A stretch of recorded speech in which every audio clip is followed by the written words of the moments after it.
நான் வீட்டில் வந்து அடுப்பில் படுத்துட்டாங்க. 3 மணி வரைக்கும் ஆயிடுச்சு. எனக்கு பசி தாங்கலை. வீட்டில் போய் கொஞ்சம் கஞ்சி குடிச்சிட்டு படுப்போம் அப்படின்னு படுத்தேன். 5:30 மணி ஆயிடுச்சு.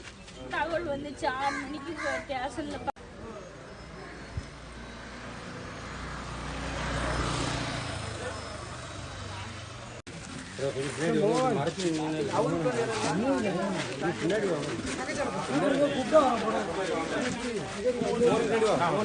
கொஞ்சம் பின்னாடி வாங்க. அம்மா இருக்காங்க, நீங்க பின்னாடி போங்க. அங்கே தள்ளி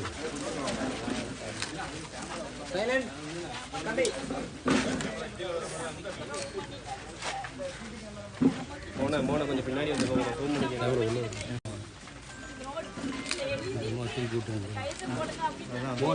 நம்ம இந்த பக்கம் திருப்பி வரும்.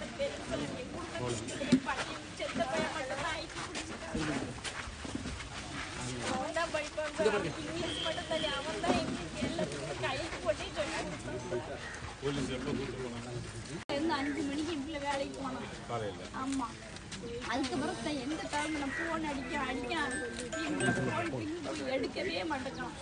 சரி கடையில் ரொம்ப வேலை பார்த்துட்டு நம்மளாதான் எடுக்கிற கூட இருக்கு. நான் விட்டுட்டாங்க. 3 மணி வரைக்கும் ஆயிடுச்சு. எனக்கு பசி தாங்கலை. வீட்டில் போய் கொஞ்சம் கஞ்சி குடிச்சிட்டு படுப்போம் அப்படின்னு படுத்தேன். 5:30 மணி ஆயிடுச்சு. தகவல் வந்துச்சு 6 மணிக்கு ஸ்டேஷனில்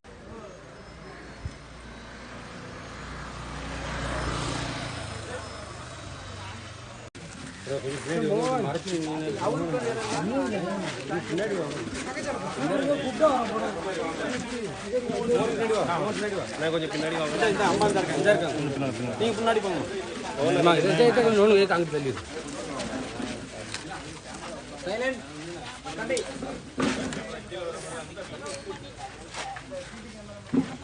மோன கொஞ்சம் பின்னாடி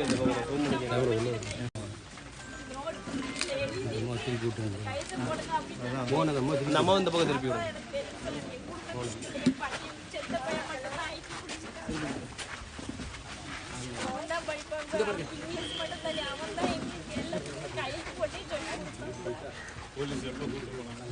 இருந்து 5 மணிக்கு இப்படி வேலைக்கு போனோம். ஆமா, அதுக்கப்புறம் எந்த டைம் நான் போன் அடிக்க எடுக்கவே மாட்டேங்கான். சரி கடையில் ரொம்ப வேலை பார்த்துட்டு நம்மளாதான் எடுக்கிற கூட இருக்கு. நான் விட்டு